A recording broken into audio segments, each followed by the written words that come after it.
Good morning and welcome back to The Panel, the show that covers everything student life in Nottingham. I'm Lydia and this is Josh. Welcome to the programme. It's just after 11 o'clock. We might be getting a bit cold in everywhere, but it's lucky that we're here to warm up your mornings. Slightly bit cringy, but we'll go with it. Coming up today, the lifestyle spot is back, and for those who have already spent the entirety of your student loan, we will be discussing all things saving and budgeting. As well as this, we will be turning tea time into breakfast time for our monthly breakfast. Just a warning, a few crumbs will be spilled a bit later on, but we also have the latest student and national news to keep you updated and informed. And if all of that doesn't quench your thirst for entertainment, our music editor Sofia went to the Liverpool International Music Festival, and we have the highlights with the acts of the likes of Alicia Dixon. Full show ahead. Here is the morning's lineup.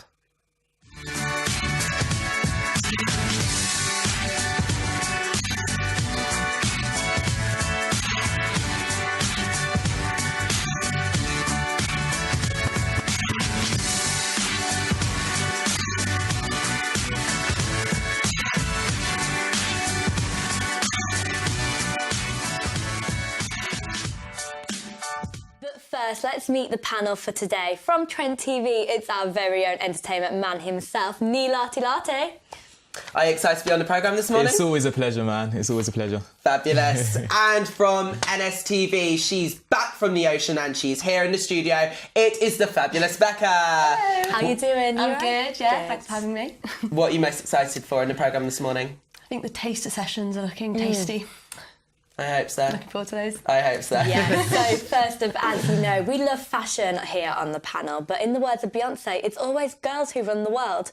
So we thought we should pay more attention to men's fashion. Here is our correspondent Rishi in the Fashion Hub with the Gentleman's Choice.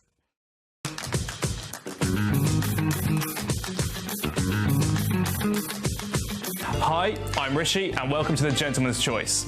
Today I'm going to be giving you Nottingham gents some helpful tips and tricks to make sure you're always looking your best across campus. I'm a firm believer that clothes make us the man, and you should be too.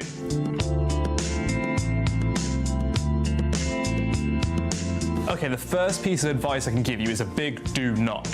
Please, and I mean please, do not wear your sunglasses indoors. There are only two types of people who are allowed to wear sunglasses indoors: celebrities and those with acute glaucoma. And just to classify, being a beanock does not mean you're a celebrity. Stop telling yourself that. Next, let's talk about belts. Your belt and your shoes must match, especially if your belt is on show.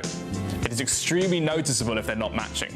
Just because two things are brown does not mean they match. This is exactly the justification I used to get out of my arranged marriage. But I digress. Make sure you match. For all you smooth criminals out there, this one's for you. With formal season in full flow and approaching Christmas balls, I feel it necessary to raise this point. You must not wear black shoes with white socks. It looks incredibly peculiar and infers you've got some really good dance move. We all know you can only do the drunk robot, so don't subject yourself to that kind of pressure by wearing black shoes and white socks. It's bad, so bad, really, really bad. Creases. I hate creases, and now I live by the mantra: remove the creases from your clothes, remove the creases from your life.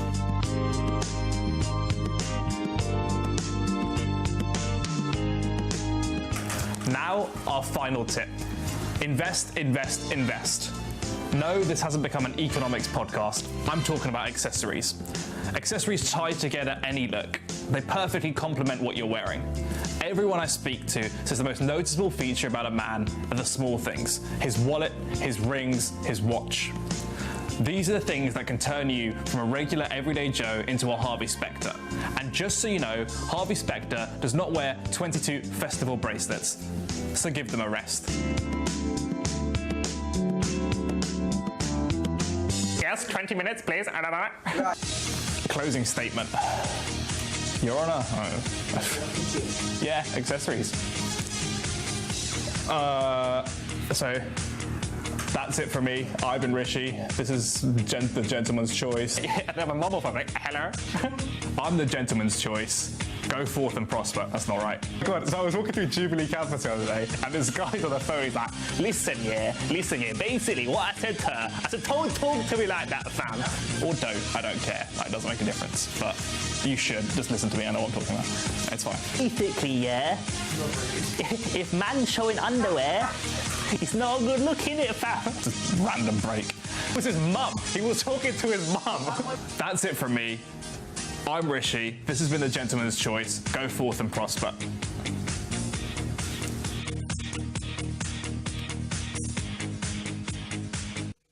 Thanks for that, Rishi. So coming up soon, we'll have your questions answered in Ask Alice. Just a reminder, if you have any questions or dilemmas, send them into @thepanel_TV. But now, we on the panel like to keep you why does this always happen to me live as well? We on the panel like to keep you informed and updated with all the latest in breaking news. This month, emails sent by the University of Nottingham reveal that students are prime targets for thieves. The online letters read that a series of burglaries have taken place on Harrington Drive in a Lenton residential area located only 1 mile from the main University Park campus. The email sent by the off-campus student affairs assistant advised students to ensure that windows are closed and doors are locked. So, guys, do you think that students are vigilant enough when it comes to this sort of thing? I think that students would never expect it to happen to them. So you may just close your door and not do the double lock thing. But actually, if it does, then that's quite worrying. And I live on Harrington Drive, so that's extra worrying. Have you received the emails, though? I could have. I'm not very good with emails. So maybe that might be why students aren't very vigilant. And I think more often than not, students tend to lose their morals when they come to uni, and it's like they forget what they've learned at home, which is why some of them tend to forget that they're less vigilant towards these kind of issues and towards these kind of things. So which is why I'll say they're maybe not vigilant enough. You maybe come across one or two, but it's just the fact that they kind of lose their morals when they come to uni, which is. I think you probably feel you're in a safe environment as well, because you think you're living amongst only students without actually realising there are a complete mix of people that live in Lenton. It's not just students. You need to remember that. Yeah, it could be the fact that as well, that I suppose you live with, as students, you live with a couple of people, and you might think if you're going out on a night out, you might think, oh, blah blah's locked the door, and then they might think that you've locked the door, so there might be miscommunication as well. Yeah, and it's always good if you're leaving the house, lock your door. So make sure if thieves do get into your house, make sure that they cannot get into your room to steal your belongings, and also make sure your belongings are insured as well. Hide them as well. I always hide my stuff. Yeah, sounds good. Yeah. Right, so we're going to move on to some national news now. So we're going to look through the newspapers. Here, our first headline is from The Independent, and it says sex education lessons neglect gays and lesbians. So it says researchers from Birmingham City and Sheffield Hallam universities have found that teachers almost always class young people as heterosexual, therefore excluding other sexual orientations. Teachers should consider using the term partner rather than boyfriend to girls and girlfriend to boys.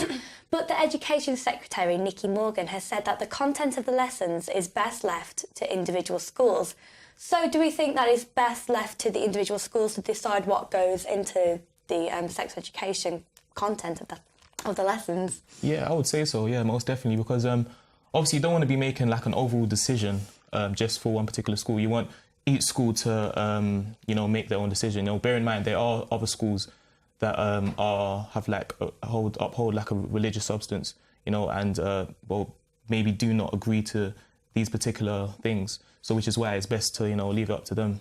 I would say so, yeah. And Becca as well, do you think this could be the root why homophobia exists in our society? And also, because at university, I know the LGBT community really want to raise awareness of this sort of thing. So do you think this is why, do you think this sort of thing should be taught so students, when they come to university, are much more accepting? Yeah, I think if it's spoken about openly in school, then people feel more comfortable going into uni, discussing it openly and feeling comfortable with who they are. So I think maybe old habits, people used to say all girlfriends have boyfriends, boyfriends have girlfriends, but I think if maybe teachers sort of become more used to discussing it more openly, there's just changing their habits.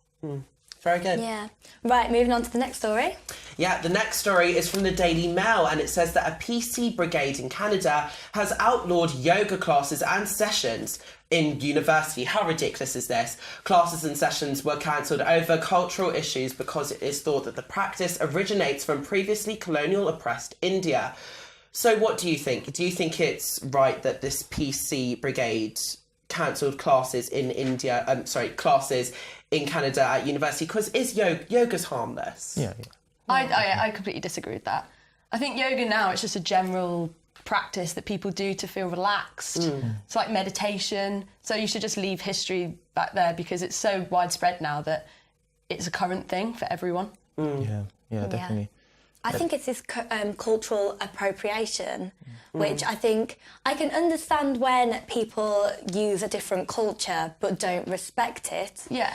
But because for me, I like wearing these fluffy hats, and I suppose they originate from Russia or cold countries, which I'm wearing it because I like it. I'm And not it looks using good it. on you too. Thank you. It does, yeah, But I wear it because I like it and like to respect their culture, not to disrespect their culture in any way. I think that's two completely Yeah. separate points. Like celebrating a thing, which is what doing yoga is different to how there's the red Indians and things. People are completely against that, and that's a separate thing because that is disrespectful. But yoga, I think it's like celebrating a practice. Yeah. So it should be good for everyone to do it. Exactly, and it's harmless, it's used for relaxation. We were doing it on the last episode. It may not have been the most relaxing thing on the last episode, but I mean, like, it's nice, and as Margot said, it prepares you for absolutely every eventuality in life, and I think why not, why not? Yeah. So, yeah.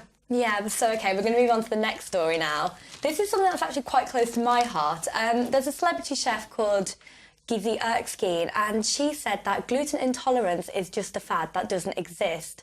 Now, she says that she believes that most people just want something to blame for normal digestion and bloating or to be part of the gluten-free gang. Now, I'm celiac myself, so I can't eat wheat or gluten. And there are some people that do have the gluten-free diet because they may think that they're intolerant to gluten. So I think that saying that it's a fad in the tabloids is then going to make restaurants and other places that do gluten-free food not care as much about what goes in, and they might just put a bit of gluten in or wheat or, and then that could harm someone then if they're not taking it seriously. Exactly. And like, Becca, do you think that students really have treat it as a fad and as the new diet to lose weight? I can tell you right now, I actually have tried it and it does not work. It doesn't. So what do you think about this? Well, actually, I think it depends on the individual, because I have a friend who's celiac as well, so it's all down to the individual. Some people are gluten intolerant and some people are trying to do it for health benefits, but actually my friend who is celiac, she says that gluten-free is actually just full of sugar, so to do it for health benefits is just silly. It's ridiculous. And also if you want to stop bloating, and I've heard that cutting out gluten altogether, if you have gluten in any form, it makes it worse, so just cut it down rather than like cutting it out of your diet. And Nee, what do you think? And also I think it's a very good point what Lydia made, when restaurants may not be aware of other people as well, which is an issue as well. Like, even though this may not be related to gluten-free people, like, I'm allergic to nuts myself, and going to restaurants where they may have meals with nuts in them, may not be aware for other people. So it's a case where these restaurants have to be more aware for other people and consider other people as well. So excellent. Yeah. I know that people can bring in gluten-free bases for pizzas. That's what my celiac friend did. Yeah. That's what I do. I gotta say, it's a fad, and I've gotta say it just does not work. So yeah. And now on to the next story, and finally, this is our final story of this month. The Oxford English Dictionary recently announced its word of the year, and for the first time ever, it's a pictograph. Officially called the face with tears of joy emoji, it is felt that the iconic social media key was chosen as the word that best reflected the ethos, mood and preoccupations of 2015. It's an emoji. Oxford English Dictionary chooses an emoji as the word of the year. If something doesn't say, hey, the robots are taking over, I don't know what else does. Becca, what do you think about this? Isn't it ridiculous? It makes me quite sad. I don't like the way that everything's sort of moving towards technology now. Like books as well, it's all technology. I'd like to just stick with words. Yeah. It's Just all about normal the iPads, the Kindles, The Kindles, the stuff, ebooks. the tablets. Yeah. Yes. Nee, what do you agree? Well, it's just a bit ridiculous, to be honest. Like, the fact that, obviously, you understand that technology is moving ever so fast right now. But to have that within the dictionary is just ridiculous. Like it's just nah. It's making it acceptable to just use pictures rather than actually put sentences together. Yeah. I think that I was reading a book, I'm reading a passage from a book like back in 1920s, and their English was so good, like the grammar was so good. And I think we could easily be going down a bad route that our grammar isn't as good nowadays. Exactly. Hi, would you like to come to the coffee shop with me? Face of tears of joy emoji. Oh, great. Right, thanks guys. It's great to hear your opinions as always. So coming soon, we'll be looking at whether the budget supermarkets really rule over the high street in a lifestyle spot. But first, for all those stressful situations and difficult dilemmas, our agony aunt Alice is here to answer all of your pressing questions.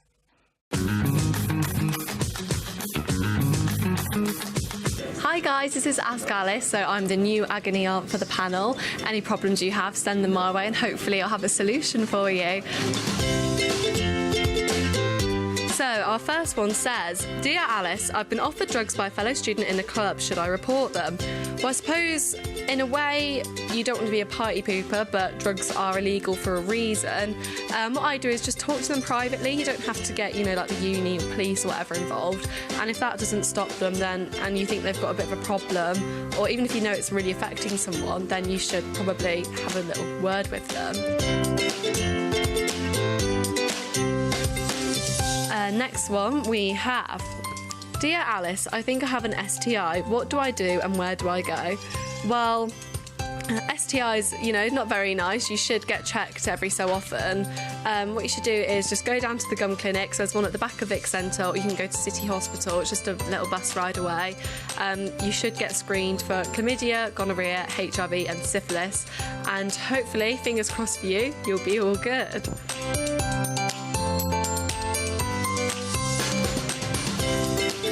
Next up we have, Dear Alice, I don't like drinking but I feel pressured to by my flatmates. I want to tell them but I don't want to be a recluse. Help.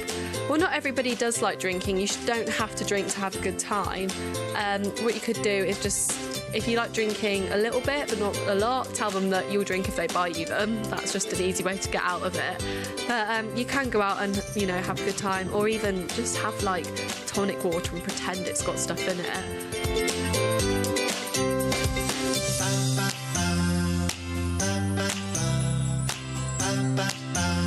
And next up, Dear Alice, I shagged my flatmate one night. How do I tell my girlfriend? Well, cheating's never a good thing. You obviously shouldn't be with your girlfriend if you feel the need to cheat or tempted to. You should be honest with her, and if you do still want to be with her and it was just a mistake and you're not going to repeat it, talk through it. If you're meant to be together, she'll understand and hopefully forgive you, but definitely be honest. So thanks so much for getting in touch with all your questions. Any more, fire away. I am your agony aunt, so thank you very much.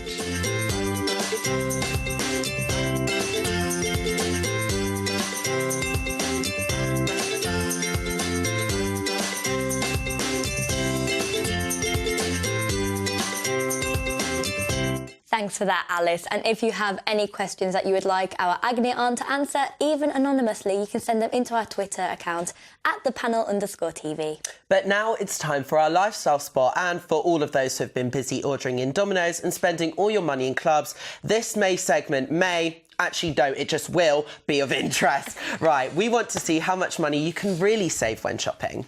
Right, so you may have seen the adverts on the TV about shopping a little smarter, so we want to see if the panel can. We have a couple of products from supermarkets, and on each test we have one from Lidl and we have one from either Sainsbury's, Asda or Tesco. Exactly. So, right, the first product we have is Diet Coke. So, we have 2 glasses here. Which one of you wants to go first? I don't mind going first. Right. Try one of the two. Try both of them. Yeah. Describe what you taste. Yeah. Tell me which one you think is better. All right, cool. What does it taste like? Describe it in detail. Come on. Come on, Nick. Cody? It tastes nice. And the other one. Maybe if you have something to compare it to, you can compare the taste of them, maybe. I think this one just tastes a little bit less sugary. Right, which one? This one tastes less sugary. Yeah. No, this one. This one? Okay. This one, yeah. Well, I can reveal that the one that you said tastes less sugary was actual Diet Coke. That cost 71p a can. Freeway Diet Cola from Lidl costs 22p a can. So if you go for the Lidl option, which, as you said, is the less sugary option, so slightly, maybe a bit more healthier, and it is Diet Coke, then you're saving 49p if you go for the Lidl option. Right, Becca, your turn. Time for the crisps. Yes, I get crisps. Right, they are ready salted in flavour. Mm-hmm. If you want to lean forward, maybe. I have a medium-sized one. Which one did you taste? That one. That one. How was it for you? Nice. And then if you have this one and then compare the two.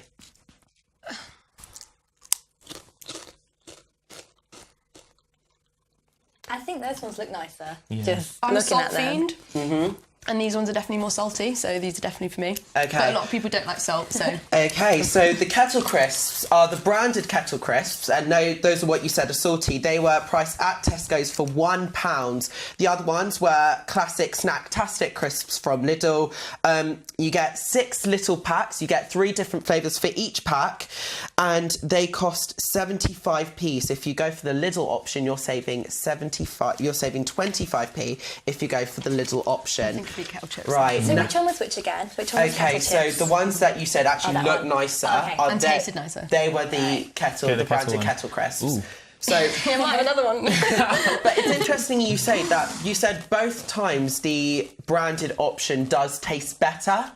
So the Tesco and the actual branded option taste better. So it's interesting. It may, the little adverts may be, are they a tiny bit? No, they're not misleading. It's just, it is personal people's Yeah, opinions. it's personal taste. So am I doing grapes then? Yes, you can do grapes. Yummy. I'll bring them to you. Okay. Right. Thank you. Right, I'm going to take this one because it's the biggest one. How do they taste? Tastes like a normal grape. Okay. Right, I'll try these ones. These ones look better. They do. They look longer. These ones look, they look more longer and they look green, whereas they've got little. Some of them have got some little bruises. But also, if or we something. compare Yeah. the size of them, actually, that's not. Yeah, if we compare the size of the sizes. grapes, this one's tiny. But yeah. Yes.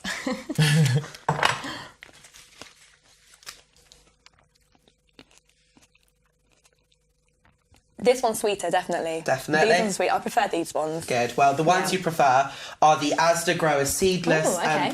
the Asda Grower Selection Seedless Green Grapes. They cost £1.50.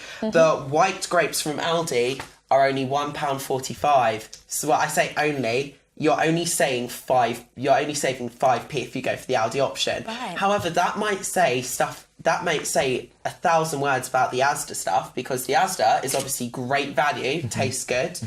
But yeah, so great. What do you guys think of that? Do you think that students can really save money? Definitely. Yeah. You know, definitely. Like, for me, myself, I like to shop at Aldi. You know, save a lot of money. Like, comparing, like, when I go to Asda, fair enough, it's better quality. But, As proven in the studio today. yeah, exactly. But Aldi, you just save a lot more money. You know, you can make a nice, quick, decent meal, you know, satisfy your needs, you know, cheap and cheerful. Fantastic. Becca, what did you think about that? Yeah.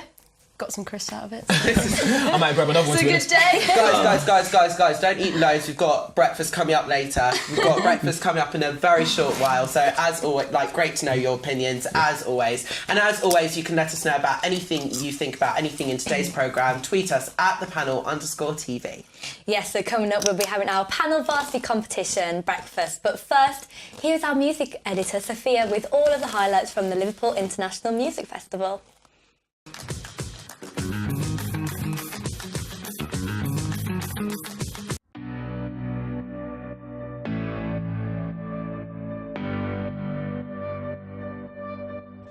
joining with Conrad Sewell. How are you feeling today? Feeling very good, very good. So you are the big vocals on Kygo's hit single, I am. Firestone.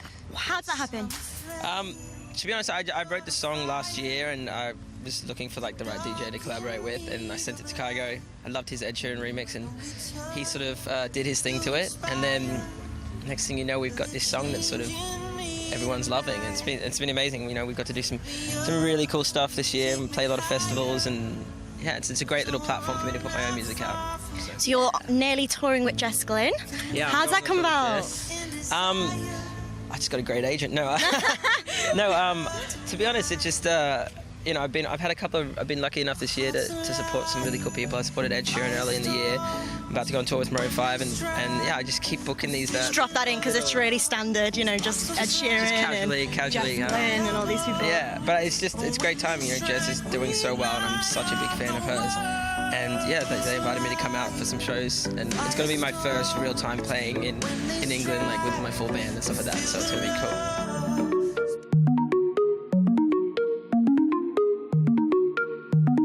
So I'm joined with Alicia Dixon. How are you today? I'm great, actually. How are you? I'm really good. I'm better now that you're here. Oh, thank you, darling. So how are you looking forward to getting your new album out? Oh, my goodness. Words cannot describe. I've been working on Do It For Love for a year now. Obviously, The Way We Are was received really well. We're just about to go into second single promo. And I'm just really, you know what, the feedback has been lovely. For me, doing this on my own label independently is a new venture for me. And going on stage this summer has been wonderful, and the crowds have been so supportive and made me feel welcomed and kind of reaffirmed my sort of belief that, you know, I'm supposed to be on that stage. It feels right. There's that laugh that we always hear. So what kind of things are we going to expect from the album? It's a personal album, it's a feel-good record. I'd say it's an album of two halves. The first half is very kind of pays homage to the old school kind of garage drum and bass days. Are you going to rap? Yeah, there's rapping on the record as well. And then like the second half is probably a little bit more profound. It talks about things, you know, it's more of a spiritual kind of part of the record where, you know, I wrote a song for my daughter, I talk about things in life, things that are meaningful to me. And so, yeah, it's an album that I made with sort of no pressure, no kind of dictator behind me saying this is the kind of record you should make. I just wrote about things that I care about and talked about things that I love, and hopefully people like it. So what is on the agenda for the future? Get a new album coming out, you'll start getting on stage again? Yeah, I mean, being back on stage was one of the main things that I wanted to achieve with doing this new record. So I feel like that box has been ticked, but I won't be truly happy until I do another tour. So I'm fingers crossed early 2016. Obviously I'll be doing Britain's Got Talent as well, but I hope that I can kind of be back on the road with my band, doing some shows and really putting on a spectacle and kind of putting together everything that I've learned over the last 15 years into a lot of dancing, I hope. With me, you get a bit of everything. You get a bit of the reggae, you get a bit of the garage, the drum and bass, you get a bit of it all, you know. When people come to see me live, I like to feel like they've been given an experience, and so yeah, I look forward to those creative conversations. Just the way we never change who we are. Just the way we are, stay the same. So, Alicia Dixon hints at a return to Britain's Got Talent. Lovely panel exclusive there, guys. What do you think about that? It's brilliant. That's absolutely amazing. Yeah, she seems to know what she's doing. Yeah. Do you guys like watching reality shows? Britain's Got Talent isn't my favourite, but I like Celebrity. I'm a celeb at the moment. Yeah. It's good. Yeah. I really like the fact that she said that she's making music now, which she there was no pressure on her album. It's something that she's done about herself and her life, which I think that's what music should be about. They should be having fun with it, shouldn't they? And no dictatorial labels either telling her exactly what they want her to do. She's doing what she wants to do, which I think is great. Did she write her own music? I think so. Yeah. She implied there that she did. Yeah. So yeah, she's a good artist. Yeah. Right then, we're going to move on to breakfast now, my favourite time. So as we said last episode, every month on the sofa we will be having a new treat, and this month's snack is cake. And although it's traditional to divulge in a sweet treat at 5 p.m. with a nice cuppa, we on the programme do like to go crazy, especially as we're going to have a cake eating competition to serve as this month's panel varsity competition. We usually have Lauren and Harley in a pre-recorded segment, but we thought we'd give them a break and have it all here live in the studio. I'm so excited. Sorry, levels. Okay, right, back to the breakfast, back to the cake. We'll be having some lovely gluten-free chocolate cakes. We will, yeah. Panelist, you're first. Right, so whoever can eat the cake the quickest wins, obviously. Smallest piece. Which one's the smallest piece? And you did this in Freshers Week. You were like, we were playing Chubby Bunny, and she was like, yeah, you guys go first. All right, that's the end of the game now. No, you need your My turn. sister just won a donut eating competition, so I should really follow suit. Yeah, no, don't let the family down. No. Right. Right, are you ready? I don't think I am. Cheating. Oh gosh. 3, 2, 1, go. Come on, guys. Oh. Come on, guys. Oh, No, you've done it. enjoy it, You've done it. Come on. Come on. Come on. Come on. I'll just enjoy it now. Come on. Tissue down. Tissue down. I don't want to watch people chew. Wait. Becca, donut eating competition. Come on. Oh, he's rolling with it. Stay there. They see him rolling. Now you've got to show your mouth. Pretty it's empty. Right, I think we can Do a clarify Bush Tucker that. trial.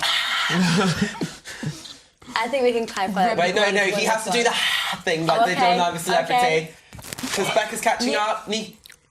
Oh, I've accepted failure. I'm just enjoying No, it. Becca, you're still in it. And he hasn't done the yet. There we go. There we go. All right. There we go. All right, that was close. It's our turn now, I think. right then. Right, okay. Go and grab a piece. Right. Oh, Good for gluten free. Got some tissue so it doesn't go everywhere. exactly. Well done, guys, for keeping the mess to a minimum. Yeah. I'm typically a messy Don't worry eater, about so this is going to go well. Right. 3, 2, 1.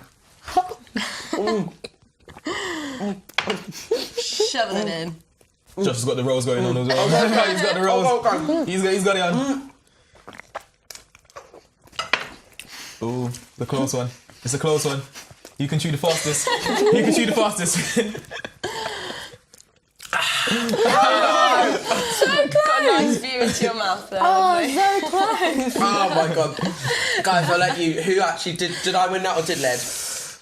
It was a Don't close be one. biased, No, don't it be was a biased. close one because I did see a few pieces in your mouth. Same with you, Lydia. So it was a close one. You It was haven't a quite close one. finished because there's a bit in your hair. And I have.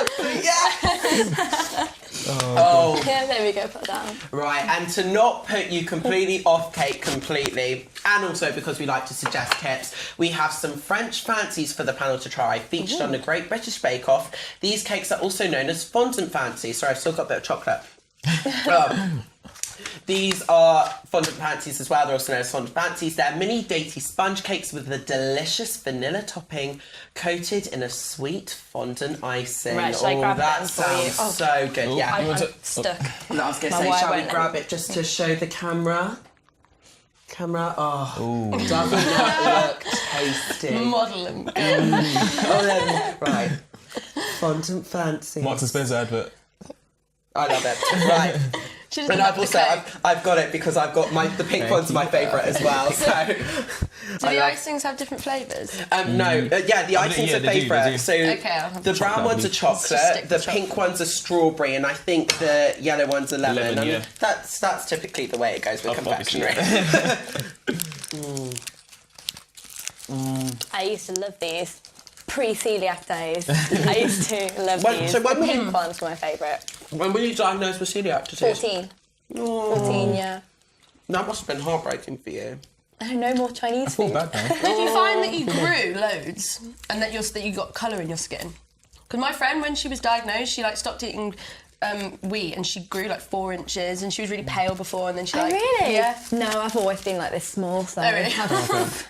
No, it didn't make me grow, unfortunately. To be fair, small people are the best. I know this. I know, right? Plus, you're adorable. I think the smallness it increases your Thanks, cuteness Josh. even more. I absolutely love it. Bless him. And I got to say though, speaking of breakfast, we've actually had loads of comments today. Sorry about this mess of the script. I always do this on every show. Sophia says, I love the show so much. Get me on it ASAP. Come and join NSTV and if you're from Trent, join Trent TV. We'll work on it. Iona says, we've had this comment just now, I love fondant fancies. I eat them all the time at home, particularly the pink flavour. # guilty pleasure. The pink was the best. It is. The pink one. It is. What are your guilty pleasures, guys? I put salt on everything. I sprinkle salt on my toast. It's On really bad. toast? Yeah. No, I've got to say there's nothing better. It's usually sugar, but salt. It's really bad. No, it's not bad because eating French butter, which is the most saltiest, loveliest butter, it's the best. That has like chunks of salt in. I've had that and that was too much. Oh, I Even love for it. me. I love it. Nee, what's your think, guilty pleasure? Just sweets in general. Yeah, just sweets in general. I've got a sweet tooth, and I'm trying to cut down the sweets, but it's so hard, literally. I love it. Cut down the sweet spot. I like that. Jack says, taste test was very useful, especially as I'm very, very broke. I think the same could be said for all of us, Jack. The same could be said for all of us. Student lifestyle. Yeah, but also we have a comment from the last episode. It seems that a lot of people are enjoying these breakfast segments, so thank you very much for commenting in. Thank you very much. We always appreciate your comments. Yeah, here we go. It's from Jess, and she says, it's lovely reliving my childhood watching everyone eat Angel Delight on the panel_TV. That was last time, wasn't it? It was Angel last Delight. time, and I got my little finger and I did the angel, You scooped did, the Angel yeah. Delight with the finger. I absolutely loved it. So we're coming towards the end of the show. How did you guys enjoy this morning? Really good, yeah. Very Interesting good. topics spoken about. I must say, these mornings are always my favourite. I don't think I've had such a good morning since last episode. This definitely beats 9 a.m. lecture. Do you agree? Definitely. Most definitely. Even though I'm lecture still though. in here at 9, I'm still in the newsroom at 9 a.m. But this definitely beats sitting in the lecture room Yeah. listening. Especially if you've got the food as well. I mean, you can't beat the Extra food. breakfast. Extra breakfast. Thank you, producers, for giving us breakfast. I wonder Yeah. what we'll have next time. So, as I said, thank you so much, guys, for coming on. pleasure. We've It's loved always a having you pleasure. on the sofa. Yeah, definitely. And thank you so much for tuning in. Again, what is up with me? And it's always on the second show. This happened last year as well. Thank you so much for tuning in. We'll be here once again in only 2 weeks for a very special episode. Indeed, we'll be chatting about all things festive, and we will be going live from the Christmas market in Market Square. That'll be fun for you. Save some mistletoe for me, cheeky. do. And it's bye from us. And I think we have to do this again. I think it's turning into like a panel. It's tradition, It's isn't a panel it? tradition. Yeah. Shall we choose? Yeah. So have a good morning, guys. Good morning, Nottingham.